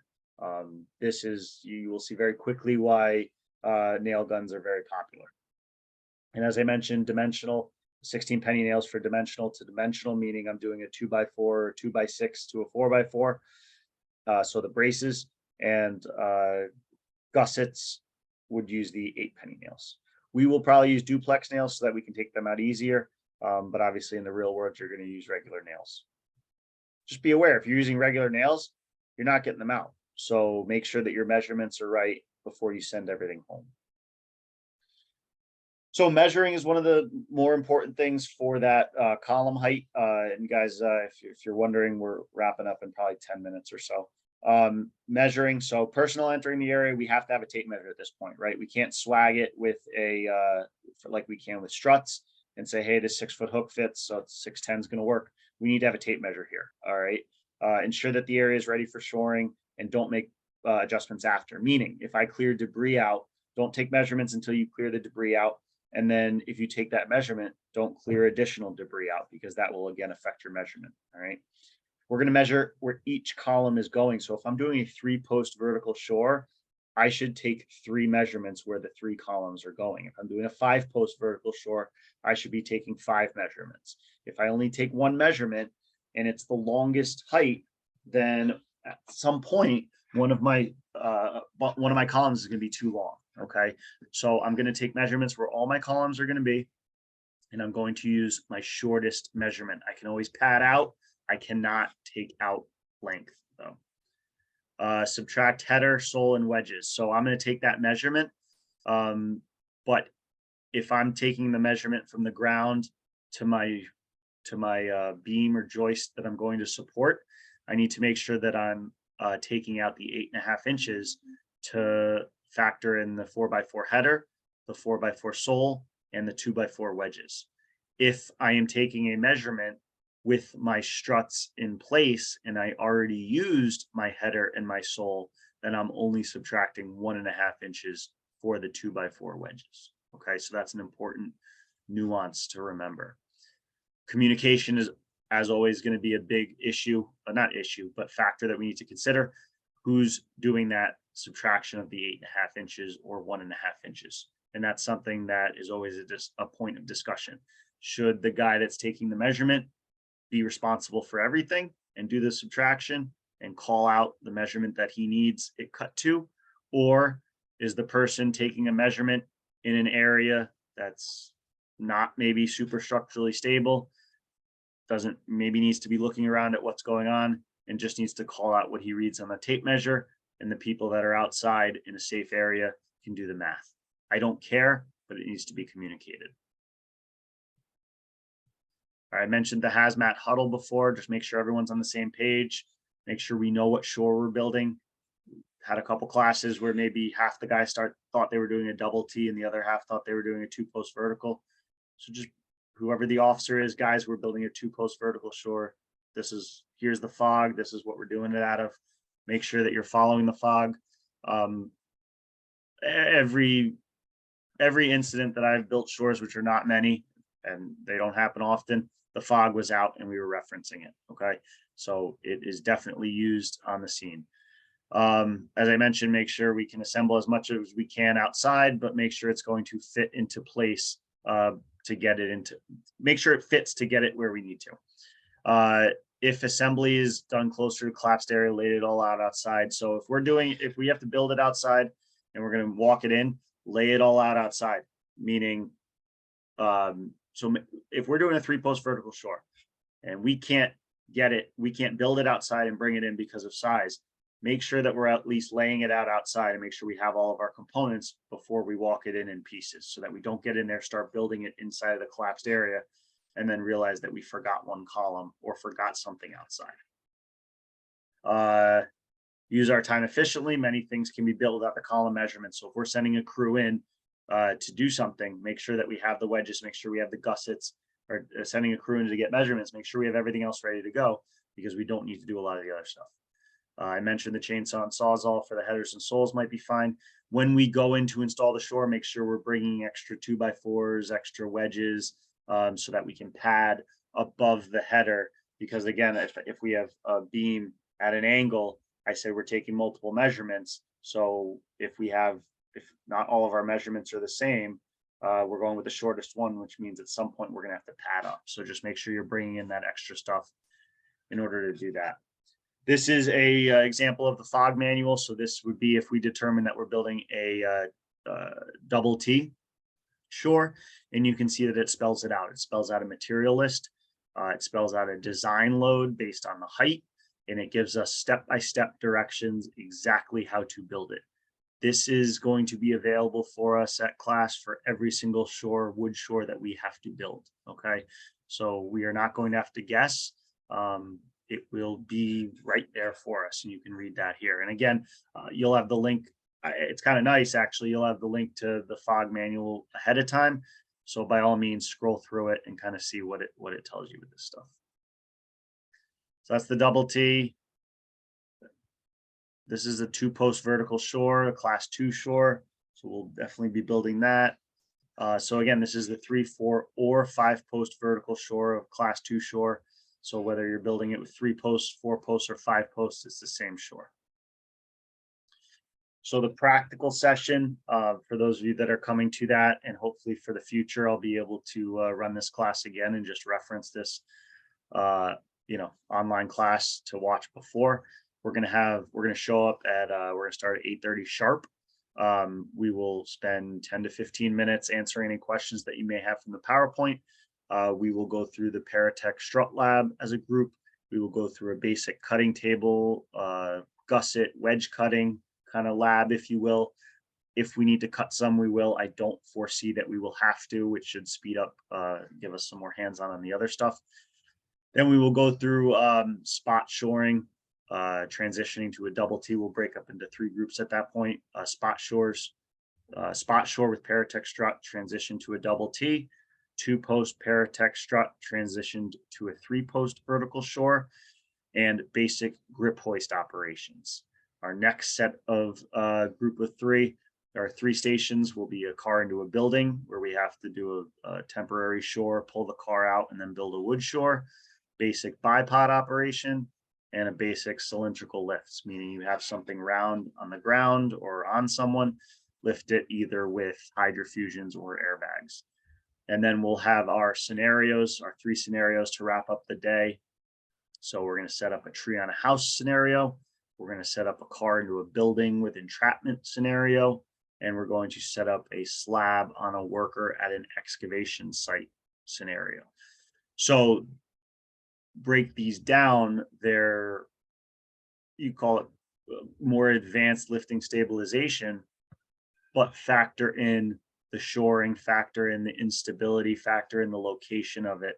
We're going to have to not only do the items that we know how to do from some of the great classes out there or skills that we've learned, but now we need to integrate in our shoring to make sure that we are securing what's below us as well. All right.